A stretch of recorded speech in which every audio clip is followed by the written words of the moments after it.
Login accepted.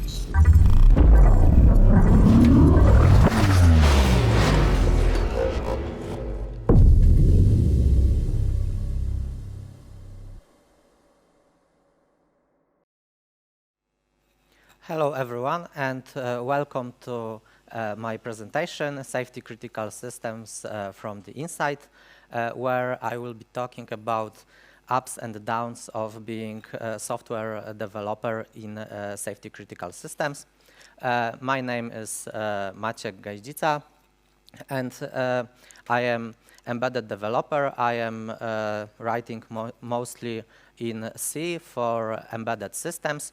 For 5 years, I was working for Solvit, where I was involved in many safety-critical projects for railway, for automotive, and for medical systems.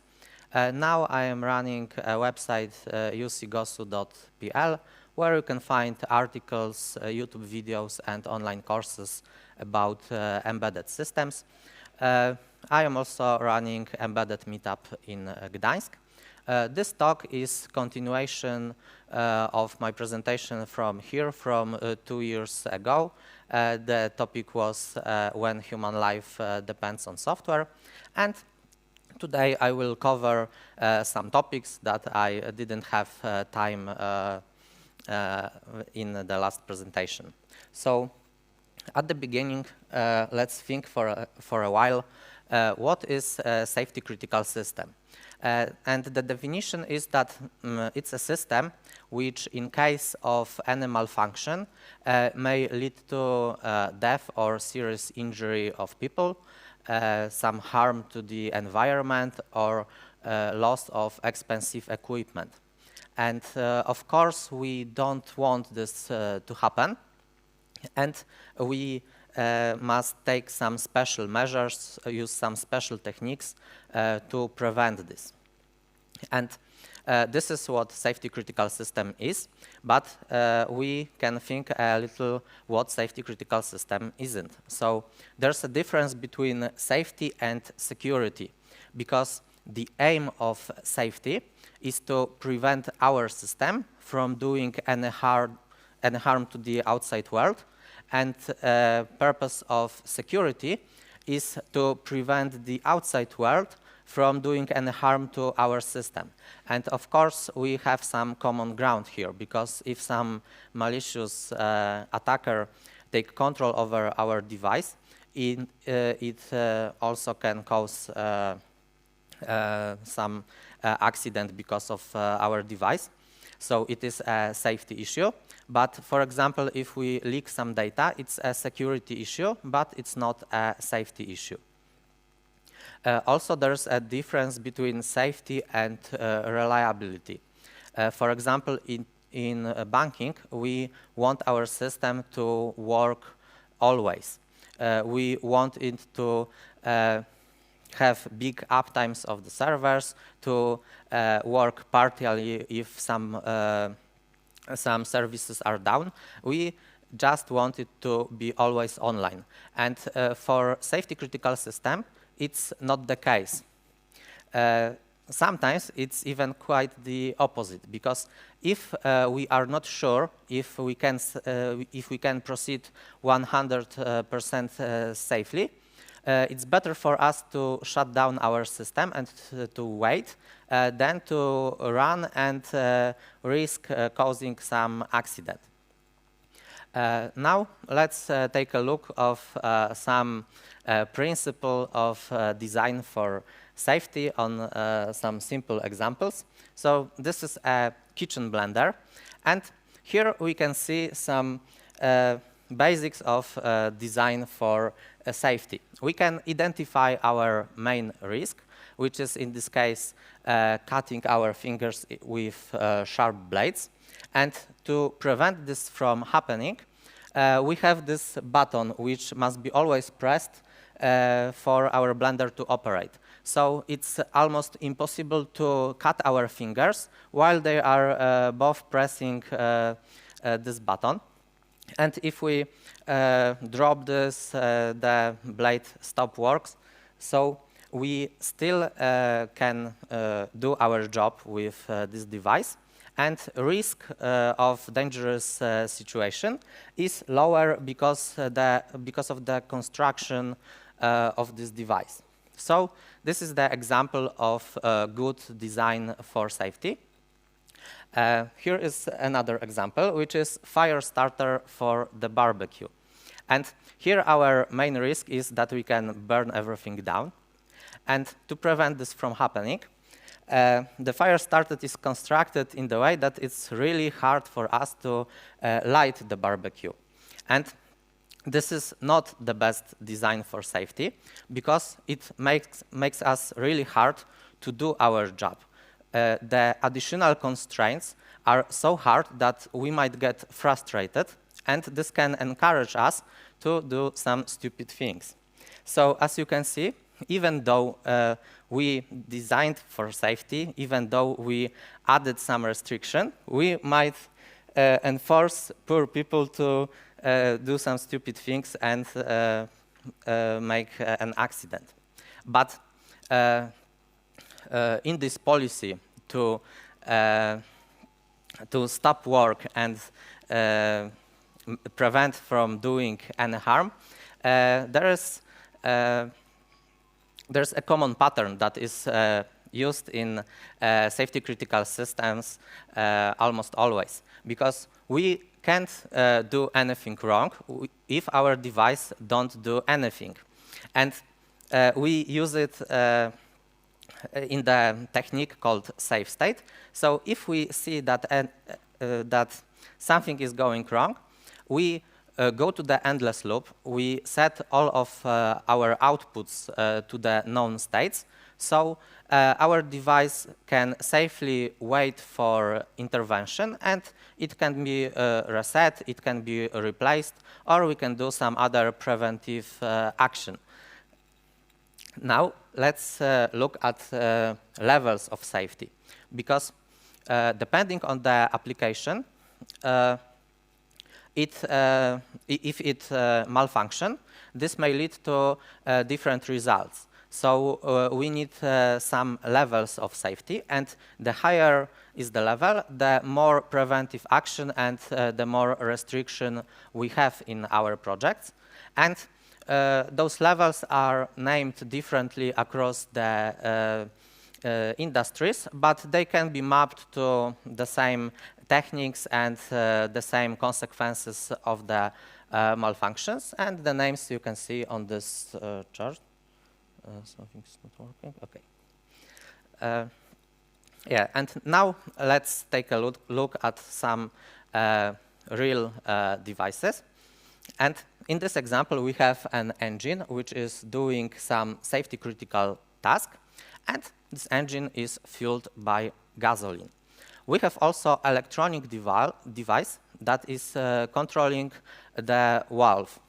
And in case of an error, if this valve is normally closed, it means that if it didn't receive control signal, by using gravity, it will by default close, it will cut fuel intake, and engine will stop.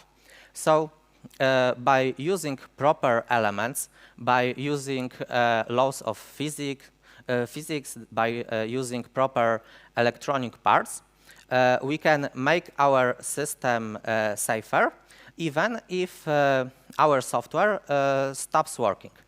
This technique is called fail-safe, and it's widely used in the industry. We have a lot of different parts with this feature.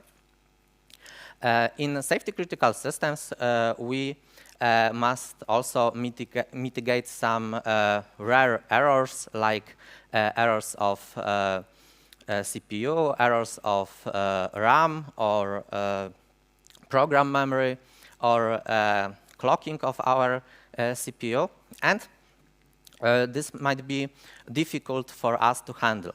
For example, if we have clock issue, we are no longer able to properly trigger events. Our application might run too fast and cause danger because of this. And it's quite hard to detect clock issues if we have only one processor because we don't have proper reference. So to mitigate this risk, we use redundancy. So we have two different CPUs doing the same task, and every one of them is generating a square wave with proper timing characteristics. So if our CPU detects that timing of this square wave is wrong, one of two things may happen. First, maybe our clock is not working correctly and we couldn't recognize correct signal. Second outcome is that other CPU is not working correctly and it couldn't generate proper wave. And we actually don't care which one happened. We just know that our system is compromised and we are not able to count time properly, so we must go to safe state. And this concept of redundancy is extended and is widely used in safety critical systems. Here we have example of dual channel where we have two processing paths which are communicating with each other, and in case of any difference between data from those two systems, we know that something went wrong and we again go into safe state. We can extend this even further. Here we have voting systems with 3 different channels, and this technique is widely used in aerospace because we must ensure that our plane will land safely on the ground, so we can't just sit and wait for the operator. And this concept may be even further extended. For example, we can have dual channels of voting systems, or we can have voting system with dual channels. Next thing I want to talk about is how we can design our systems safely by using normative documents. And here the example is designing of networks. This is table from software norm for railway, which describes threads that are possible in the networks, and they are listed here. So we can have repetition of frame, deletion of frame, insertion, resequence, data corruptions, delays, and masquerade, which is the term for man-in-the-middle attacks. And also, we know some countermeasures, which are also described in this norm. So we have something like sequence numbers, timestamps, node IDs, and so on.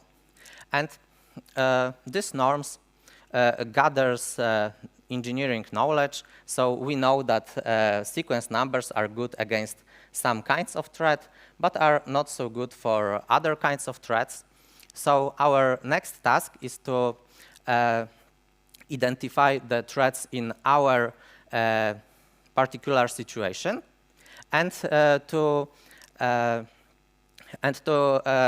have a set of defenses that is well suited for our usage.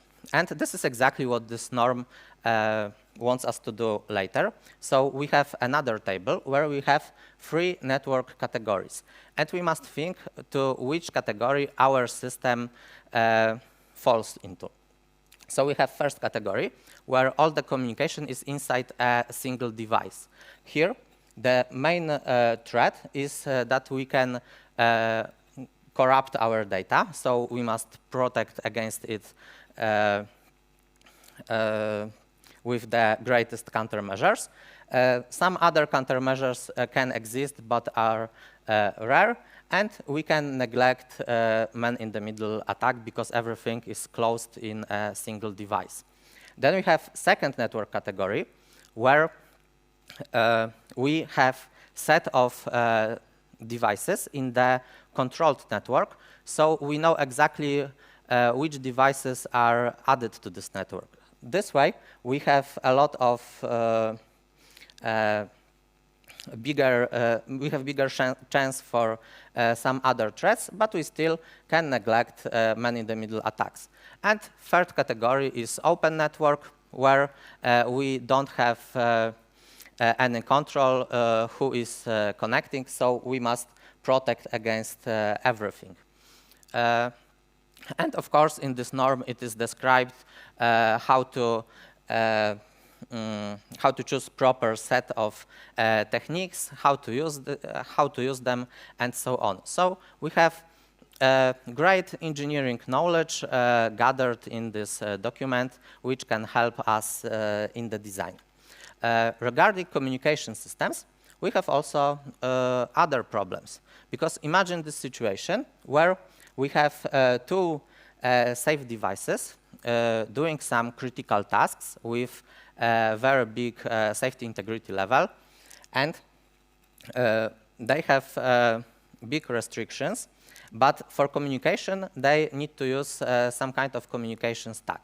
Let's say communication goes over TCP/IP, and we have problem here because, for example, in one of my projects, the business logic takes about 10 kilobytes of memory, and communication stack 50 kilobytes of memory. And if we add SSL library, it's another 300 kilobytes of memory.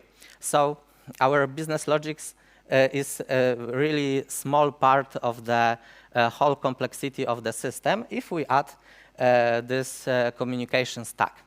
And the problem here is that if we have, for example, safety integrity level 4, it's almost impossible for any widely available library, for example, for TCP/IP, to adhere to that restrictions. So we must either buy very expensive libraries, or we must do something else. So what we can do? We can use a technique called black channel, and we are moving our communication stack to another processor, which is connecting with the safety device with some much simpler protocol, which is not adding this many complexity to our system. And our safe device treats this other processor and transmission line in TCP/IP and this simple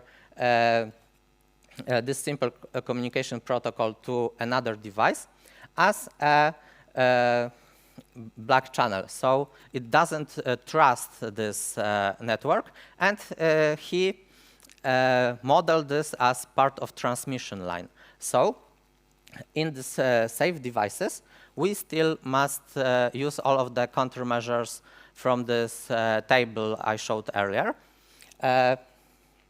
But actual communication stack is on another processor, so our safety device doesn't need to do this with safety integrity level 4. And this concept of moving some complexity to another devices is not only used for communication. Let's analyze another example where we have a safety critical device controlling the engine, and we have human-machine interface. And here we want a touch panel, we want some fancy animations, and it would be silly if we, for example, have a pacemaker for heart and it hangs because we cannot load animation properly.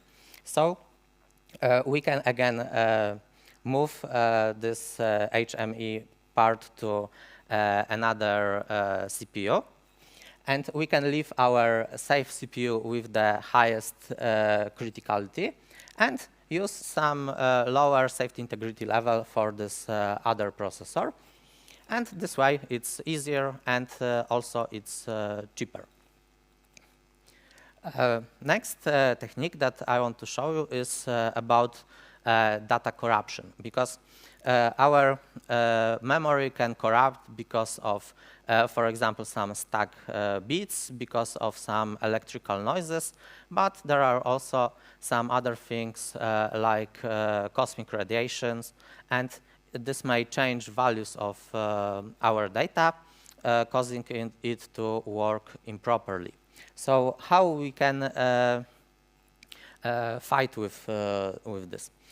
One of the solutions is to create two different data sectors in our memory. So we write our variable to one of the sectors, and in the mirror sector, we write the same data with all bits inverted. This way, we can ensure that our data didn't change if we do XOR operation and we know that every bit is set to 1. Here you can see code in C from application note from one of the chip providers. And here we can think if this solution really increase our safety, because okay, we have those two variables, but we are adding a lot of complexity to our system. We must check for this invariant every time. We now have to update more variables. There are a lot of new places where we can make a mistake, and if we need to do this by hand every time, it maybe degrades our safety, not increases. But we can easily refactor our code, and we can use some common refactor techniques like helper functions, like adding some consts, so we can enforce our compiler to do some work for us to prevent us from doing things that are not designed to be done. And although this is code in C and this may look rough for you, those techniques are common in other languages. We have this slogan in C++ that our code should be easy to use, hard to misuse.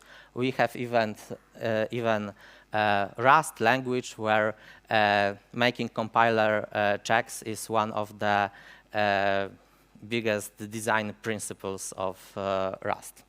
And this gets us to the programming languages, because we have these two approaches.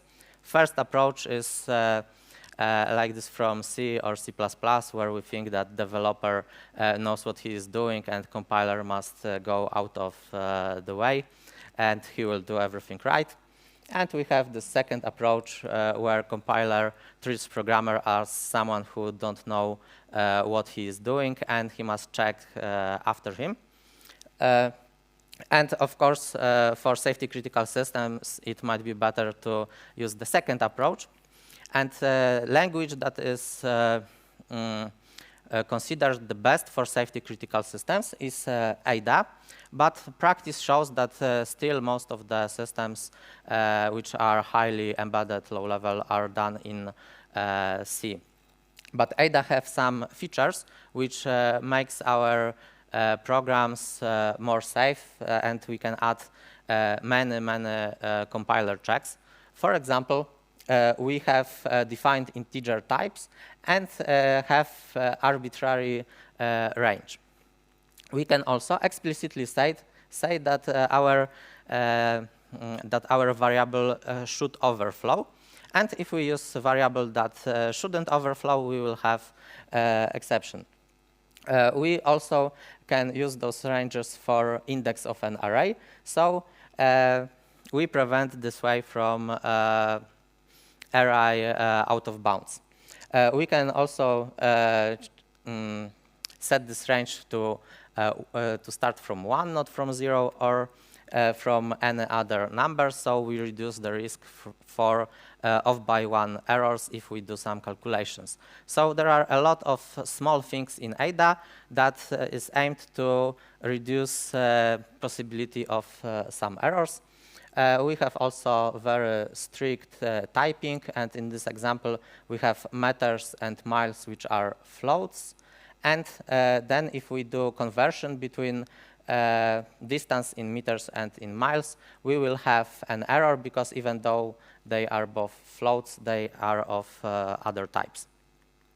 And regarding languages, there was a work from Edsger Dijkstra in the 60s, and he claimed that testing of software doesn't prove that it's free of errors. It only shows some errors if we find them. But to ensure that the program is free of errors, we should prove this somehow mathematically. And he tried to do this, but it works only for really simple programs. If we add complexity like nested loops, like pointers, and so on, it's impossible to prove this mathematically. But the concept of formal proof is investigated in safety critical systems community. And there is something called Ada Spark, which is a subset of Ada language. And it's possible to do formal proof with this.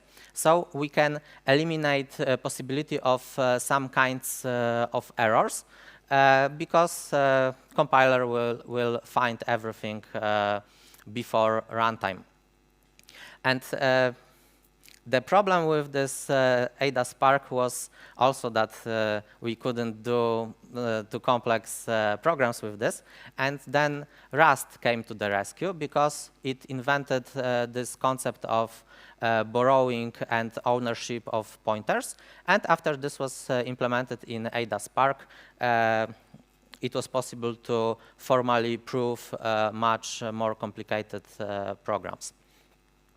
And regarding language subsets, we also have subsets like Misra C and AutoSAR C++ for other languages, but they are not meant for formal proofs. They are meant for reducing amounts of some language constructs that may cause confusion or undefined behavior and so on. Next thing I want to focus on is documentation. What you can see here is V-model, the development process for safety critical systems. And as you can see, it's a really formal one. And here you can see names of documents that should be created here.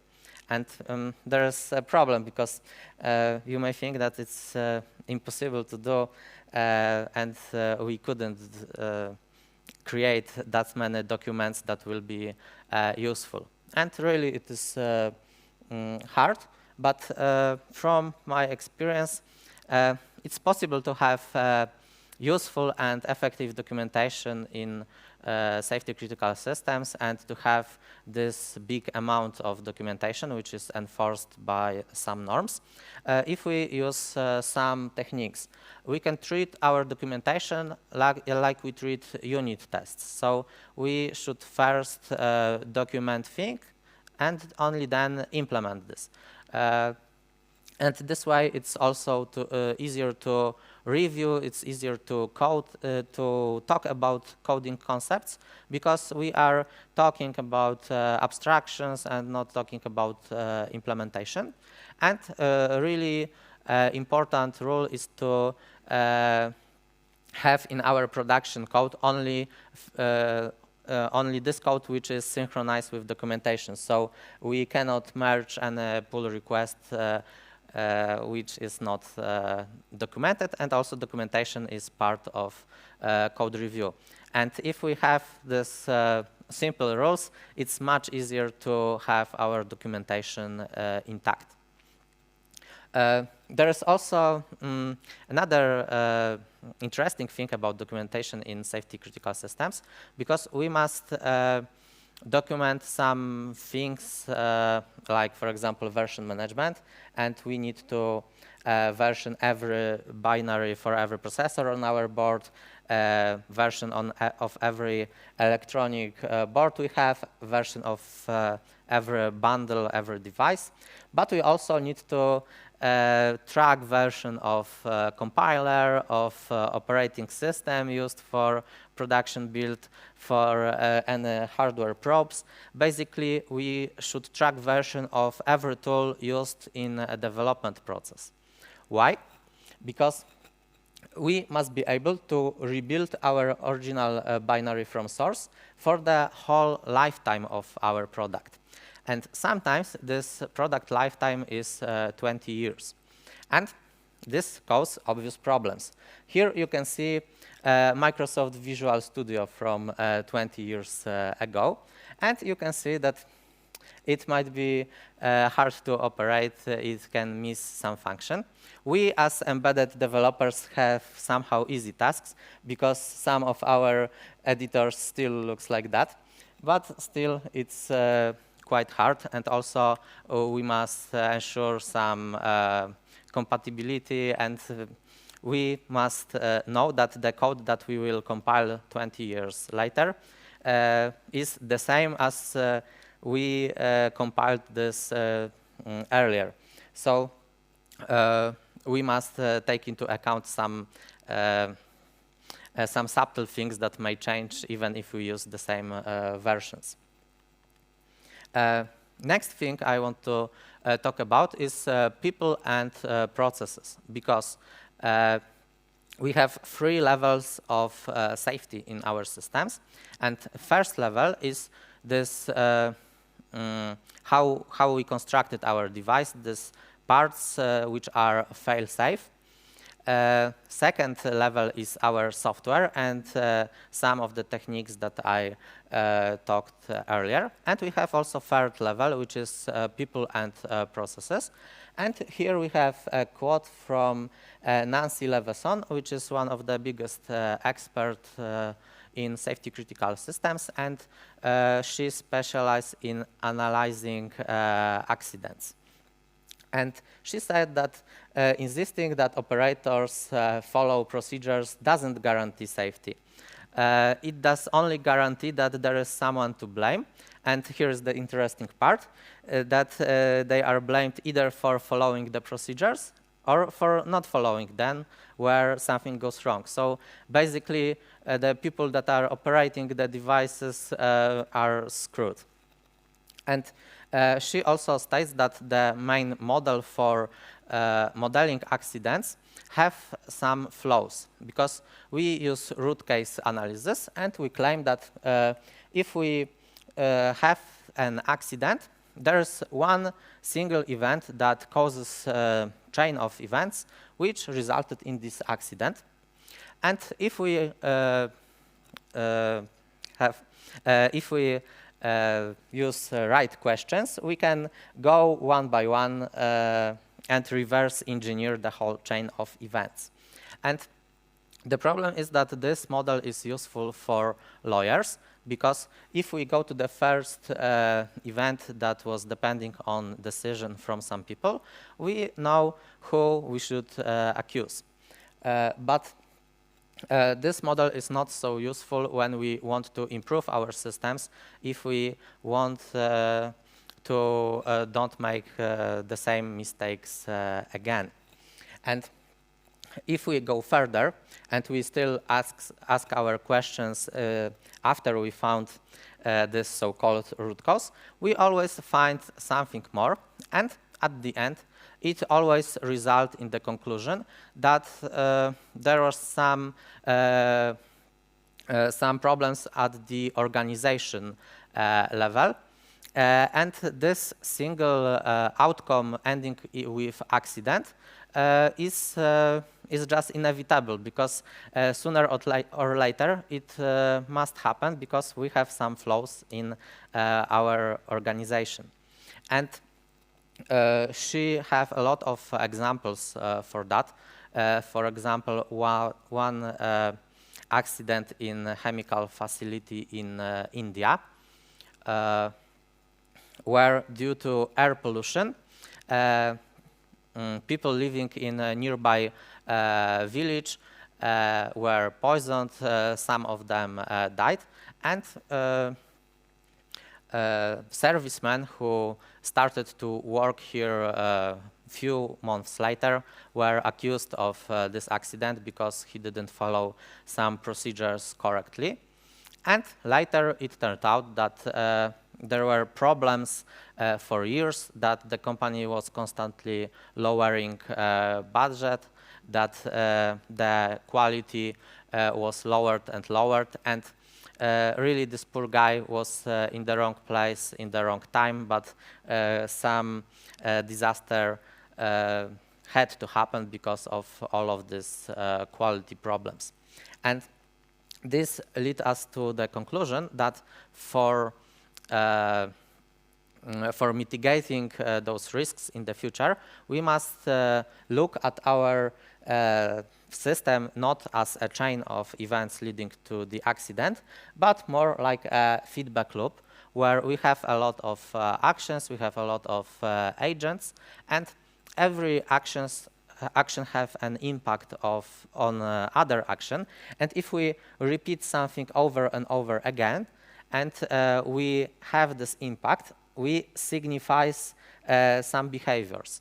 If we signify good behavior, we will have good quality and we lower the risk of accident. And if we signify bad habits, it will rise, and then the accident is inevitable.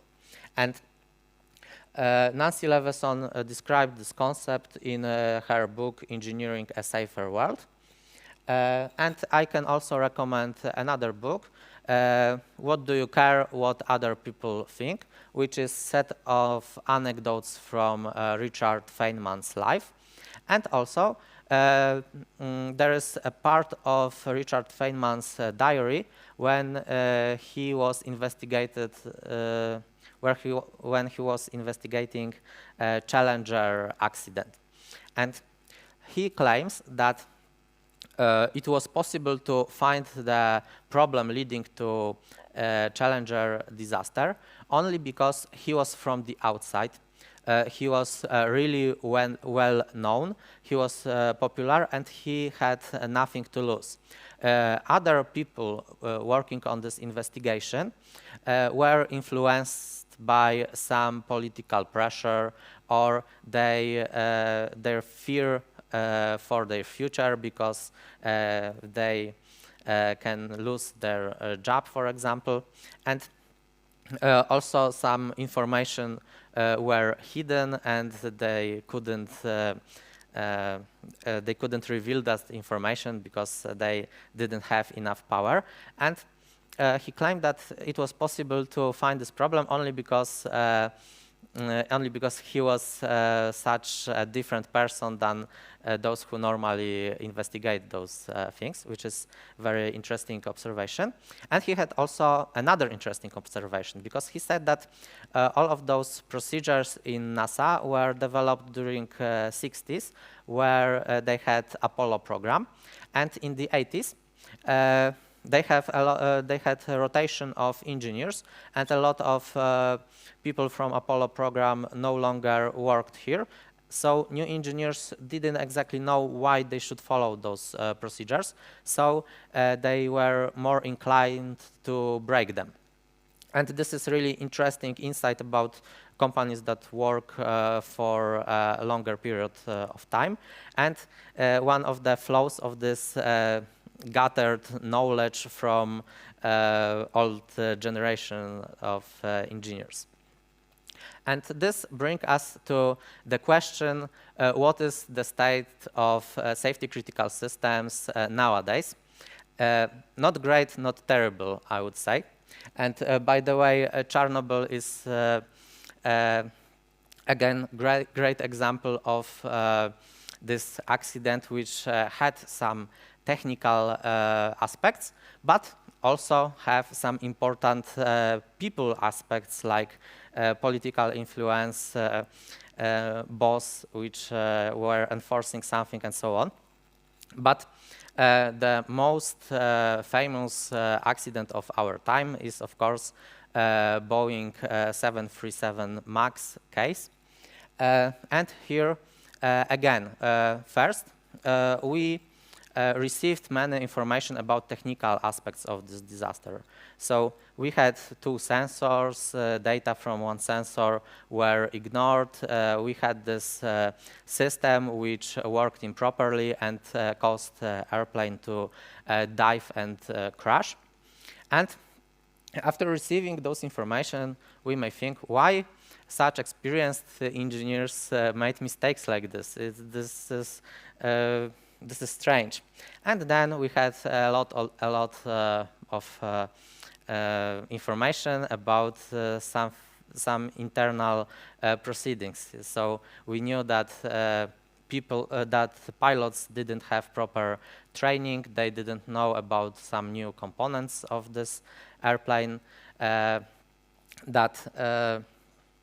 there was something called culture of concealment. So they didn't talk about some things, and they tried to slip through some defects through certification. And also it was easier because of some connections between Boeing and a certification body. And this was all described in a document which was released on March 2020, which was a preliminary report of investigation of this case of Boeing 737. And if you are interested, I advise you to read this document. It's about 15 pages long.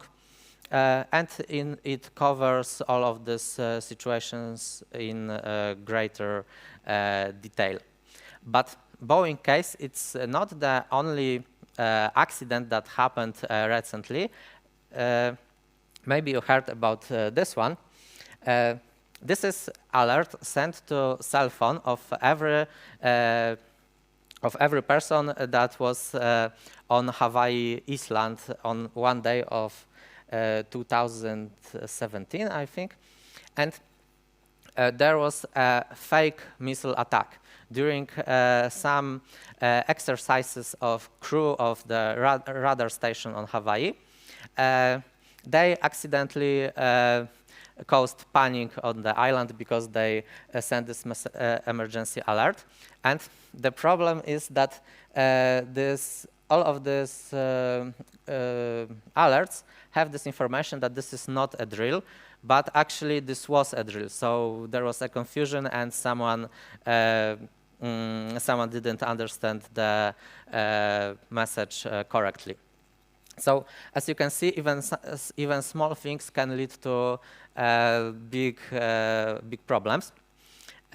Another catastrophe that I want to analyze is something that happened a few years ago in Singapore Strait, where US Navy destroyer was hit by oil tanker. And captain of this US Navy destroyer was accused of this accident because he was doing some dangerous maneuver, and he couldn't escape before this oil tanker. And he was found guilty of killing some people from the crew. And later, it turned out that this was not entirely his fault, because he was using this human-machine interface used for driving this destroyer.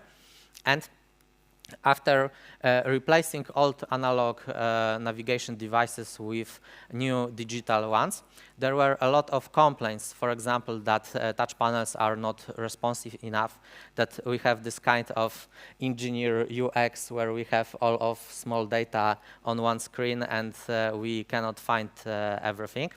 And in case of emergency, where it's important to react fast, and if you fail to react fast enough, you can cause a disaster. It's really important for our interfaces to contain all of important data, and we should be able to find them easily and not confuse anything.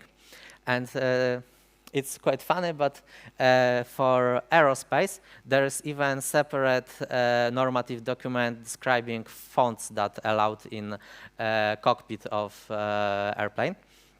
So if we take all of these small things seriously, we can lower the risk of the dangerous accident. And this is not that we didn't know how companies should work to prevent accidents, how to build our organization to lower the risk of slipping through the process. Here you can again see the fragment of railway norms, which is describing company structure for safety critical systems and some roles in projects. And here we can see, for example, that a developer can do requirements, designing, and implementation. We have tester role, which is separate. Developer cannot test his own code. They report to the project manager, which cannot be also developer or tester. We have inside our company, we should have a validation team, which is not under the same project manager. So we reduce the influence. And also, we should have this assessment from the outside of our company. Here with dotted line, we can see boundary of the company. And it's really important for this assessment to be from the outside. So we must greatly reduce the influence from our business goals and so on. And if we failed to do this, we provide some devices that maybe couldn't go to the production. And this is the conclusion of my presentation, that we have a lot of techniques. We developed our knowledge through the years. It's sometimes said that these normative documents are written with blood because after some accidents they are changed to mitigate new kinds of risk. But it's all for nothing if we don't follow those rules. Because if we break our own advices, we just take a step backward. And this is all that I had prepared for you on this presentation. Thank you for your attention. Also, if you want to download slides, you can find them here. And on the last page, you will find additional resources like this Boeing accident report. So again, thank you. And if you have any questions, I can answer now. Okay.